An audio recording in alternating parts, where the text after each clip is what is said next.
Monsieur l'instituteur. L'année scolaire qui vient de s'ouvrir sera la seconde année d'application de la loi du 28 mars 1882. Je ne veux pas la laisser commencer sans vous adresser personnellement quelques recommandations qui, sans doute, ne vous paraîtront pas superflues, après la première expérience que vous venez de faire du régime nouveau. Les diverses obligations qu'il vous impose, celle assurément qui vous tient le plus à cœur, celle qui vous apporte le plus lourd surcroît de travail et de soucis, c'est la mission qui vous est confiée de donner à vos élèves l'éducation morale et l'instruction civique. Vous me saurez gré de répondre à vos préoccupations en essayant de bien fixer le caractère et l'objet de ce nouvel enseignement et, pour y mieux réussir, vous me permettrez de me mettre un instant à votre place afin de vous montrer, par des exemples empruntés aux détails même de vos fonctions, comment vous pourrez remplir à cet égard tout votre devoir. La loi du 28 mars se caractérise par deux dispositions qui se complètent sans se contredire. D'une part, elle met en dehors du programme obligatoire l'enseignement de tout dogme particulier. D'autre part, elle y place au premier rang l'enseignement moral et civique. L'instruction religieuse appartient aux familles et à l'Église, l'instruction morale à l'école. Le législateur n'a donc pas entendu faire une œuvre purement négative. Sans doute, il a eu pour premier objet de séparer l'école de l'Église, d'assurer la liberté de conscience et des maîtres et des élèves, de distinguer enfin deux domaines trop longtemps confondus, celui des croyances, qui sont personnelles, libres et variables, et celui des connaissances, qui sont communes et indispensables à tous, de l'aveu de tous. Mais il y a autre chose dans la loi du 28 mars.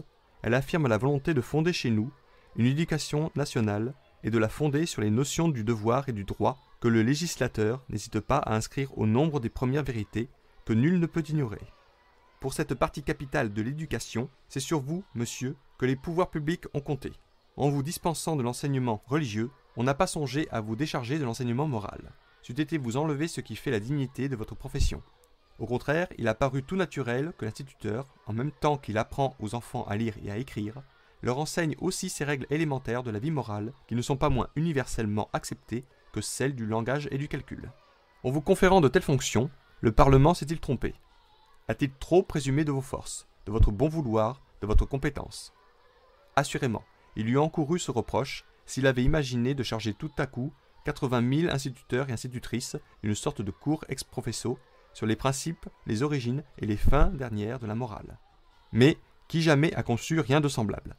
Au lendemain même du vote de la loi, le Conseil supérieur de l'instruction publique a pris soin de vous expliquer ce qu'on attendait de vous, et il l'a fait en des termes qui défient tout équivoque. Vous trouverez ci inclus un exemplaire des programmes qu'il a approuvés et qui sont pour vous le plus précieux commentaire de la loi. Je ne saurais trop vous recommander de les lire et de vous en inspirer. Vous y puiserez la réponse aux deux critiques opposées qui vous parviennent. Les uns vous disent « Votre tâche d'éducateur moral est impossible à remplir ». Les autres, elle est banale et insignifiante. C'est placer le but ou trop haut ou trop bas. Laissez-moi vous expliquer que la tâche n'est ni au-dessus de vos forces, ni au-dessous de votre estime, qu'elle est très limitée et pourtant d'une très grande importance, extrêmement simple mais extrêmement difficile. J'ai dit que votre rôle en matière d'éducation morale est très limité. Vous n'avez à enseigner, à proprement parler, rien de nouveau, rien qui ne vous soit familier, comme à tous les honnêtes gens. Et, quand on vous parle de mission et d'apostolat, vous n'allez pas vous y méprendre. Vous n'êtes point l'apôtre d'un nouvel évangile, le législateur n'a voulu faire de vous ni un philosophe, ni un théologien improvisé. Il ne vous demande rien qu'on ne puisse demander à tout homme de cœur et de sens. Il est impossible que vous voyiez chaque jour tous ces enfants qui se pressent autour de vous, écoutant vos leçons, observant votre conduite, s'inspirant de vos exemples, à l'âge où l'esprit s'éveille, où le cœur s'ouvre, où la mémoire s'enrichit, sans que l'idée vous vienne aussitôt de profiter de cette docilité, de cette confiance pour leur transmettre, avec les connaissances scolaires proprement dites, les principes mêmes de la morale. J'entends simplement de cette bonne et antique morale que nous avons reçue de nos pères et que nous nous honorons tous de suivre dans les relations de la vie, sans nous mettre en peine d'en discuter les bases philosophiques.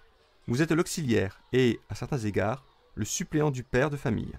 Parlez donc à votre enfant comme vous voudriez que l'on parlât au vôtre, avec force et autorité. Toutes les fois qu'il s'agit d'une vérité incontestée, d'un précepte de la morale commune, avec la plus grande réserve, dès que vous risquez d'effleurer un sentiment religieux dont vous n'êtes pas juge. Si parfois vous étiez embarrassé pour savoir jusqu'où il vous est permis d'aller dans votre enseignement moral, voici une règle pratique à laquelle vous pourrez vous tenir.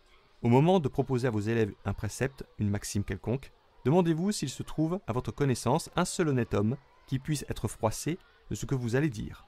Demandez-vous si un père de famille, je dis un seul, présent à votre classe et vous écoutant, pourrait de bonne foi refuser son assentiment à ce qu'il vous entendrait dire. Si oui, abstenez-vous de le dire. Sinon, parlez hardiment, car ce que vous allez communiquer à l'enfant, ce n'est pas votre propre sagesse, c'est la sagesse du genre humain. C'est une de ces idées d'ordre universel que plusieurs siècles de civilisation ont fait entrer dans le patrimoine de l'humanité. Si étroit que vous semble être un cercle d'action ainsi tracé, faites-vous un devoir d'honneur de n'en jamais sortir. Restez en deçà de cette limite plutôt que de vous exposer à la franchir. Vous ne toucherez jamais avec trop de scrupules à cette chose délicate et sacrée qui est la conscience de l'enfant.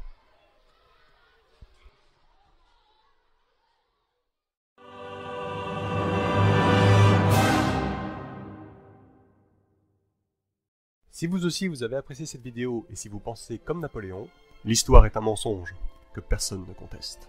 Je vous invite à laisser votre avis, liker la vidéo, vous abonner à la chaîne et pourquoi pas partager cette vidéo. Merci.